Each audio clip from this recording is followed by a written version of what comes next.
Hi everyone, Big Thinny Feels Tano here, the internet's busiest music nerd, and it's time for a review of this new Beth Gibbons album, Lives Outgrown. UK vocalist and songwriter Miss Beth Gibbons. Her new one here is one of my most anticipated albums of the year, not simply because the singles in the lead up to this album were pretty fire, but also new music from Beth is just such a rare treat. The group that Beth broke out with years and years and years ago, Portishead, was able to make some genre-defining music in the lane of trip-hop on only a couple records. Outside of that, extracurriculars for Beth, musically speaking, have been pretty few and far between. I mean, her Portishead counterpart Jeff Barrow is always prolifically tinkering on something, be that a new Quakers or Beak project, doing a soundtrack. Meanwhile, Beth's last major soloish album dropped over 20 years ago, which was a beautiful collab with Talk Talk's Paul Webb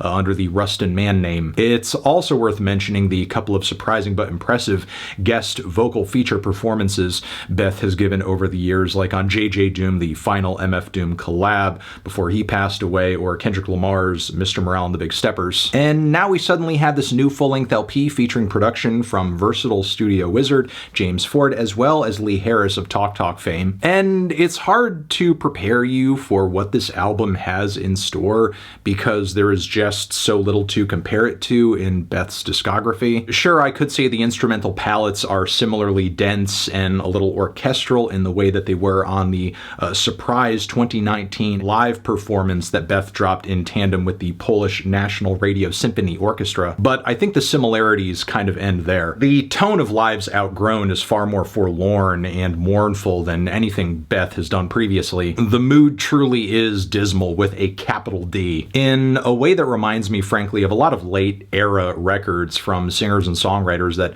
have proven track records of writing some pretty dark stuff, be that Leonard Cohen with You Want It Darker, or some of the stuff PJ Harvey or Nick Cave have put out over the past 10 years. As throughout this album here, there are themes reflecting on mortality, time passing, the way various aspects of love and life change over time. In a way, it kind of makes sense that this record was written and assembled over a period of 10 years, because over this period of time, I imagine Beth and many in her life were undergoing some pretty major life changes. The track Lost Changes, for example, is all about a love that you once knew to be much more intense than it is now. It just sort of progressively growing more and more dull over time. And you so desperately want that to change back. I should also mention the chord changes, the spacey production, the relaxed grooves, the acoustic guitar tones are all very Floydian. And there's an eeriness to the performance and melodies on the track as well, which is not a surprise given that's an itch that Beth has pretty consistently scratched, whether it be Portishead stuff or solo stuff. As a point of comparison, what's missing now are some of the jazzier undertones on Out of Season, which I was referencing earlier, for example, and those have been kind of swapped out instead for rhythm sections and instrumental progressions that are a lot more meditative, entrancing, and low-key sinister. The song Rewind very much fits that bill with its mystical strings and wailing crunchy guitars and vocal delays. I can also feel the fear in Beth's voice as she's singing about time passing in such a way to where she can't stop it. It's giving her this sense of dread, and she has gone so far that she can't go back. You can't rewind. So repetition, instrumental growth along a linear track, as well as sonic immersion. I would say these are pretty consistent characteristics across the record, no matter what song you're listening to. But there are some tracks that definitely pop off harder than others, be that through standout choruses, profoundly deep levels of sadness, or showy displays of instrumentation, like with the booming drums and huge horn sections firing off throughout much of Reaching Out, which is really one of the most powerful peaks on the record. Let me also mention Beyond the Sun, which features these pounding primal drums across the track, also droning crescendos of strings and leads and these big group na na na na chorus vocals, a chaotic sax solo as well. It's a track that is both vibrant but also pretty tortured. Meanwhile, Burden of Life instrumentally may not be one of the loudest and most aggressive tracks here, but the hook on this one is so shockingly grim. The burden of life just won't leave us alone, and the time's never right when you're trading the sun. The whole track feels like futilely running against a hamster wheel of time. It's a fight you can never win, and these very bold and dissonant walls of strings that hit here and there just up the ante emotionally. There are other tracks on the record that instrumentally and lyrically are lower intensity, but still are very fantastical. There's Floating on a Moment, which was a great lead single to the record that has only grown on me with more listens. First off, I love the eerie, long, sustaining vibraphone on this track, which is just gorgeous. But even more beautiful are the whisper, quiet kids chorus vocals on the back end of the song, which aren't just there in my view as like a pretty feature, because I do think they add to the narrative of the album and the track, in that there is this changing of time, this loss of generations over years and years and years. It's age contrasted against youth. There's another interesting juxtaposition on the closing track, Whispering Love, where Beth's very weary lead vocals make for an interesting fit against these gentle, patient, elegant layers of woodwind and guitar, which sound very,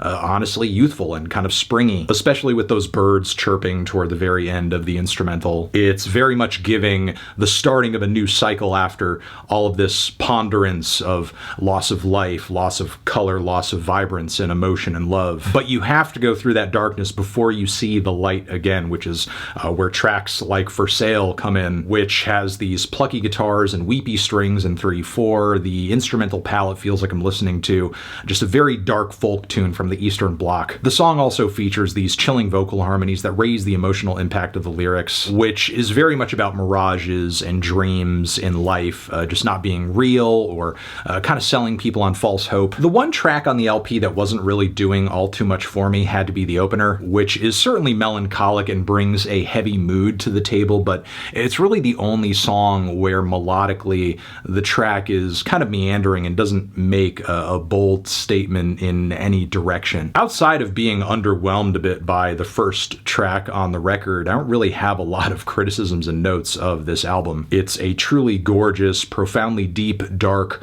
emotional, high art type of music experience. Very much worth the wait, worth the hype, and just more absolute, undeniable proof of Beth Gibbons' emotional perceptiveness, her artistry, and really just everything that has made pretty much every record she has touched over the years timeless to the 10th degree, which is why I'm feeling a decent 2 strong 9 on this one. Tran, position, have you given this record a listen? Did you love it? Did you hate it? What would you rate it? You're the best, you're the best. What should I review next? Hit the like if you like. Please subscribe and please don't cry. Hit the bell as well. Over here next to my head is another video you can check out. Hit that up or a link to subscribe to the channel. Anthony Fantano, Beth Gibbons, forever.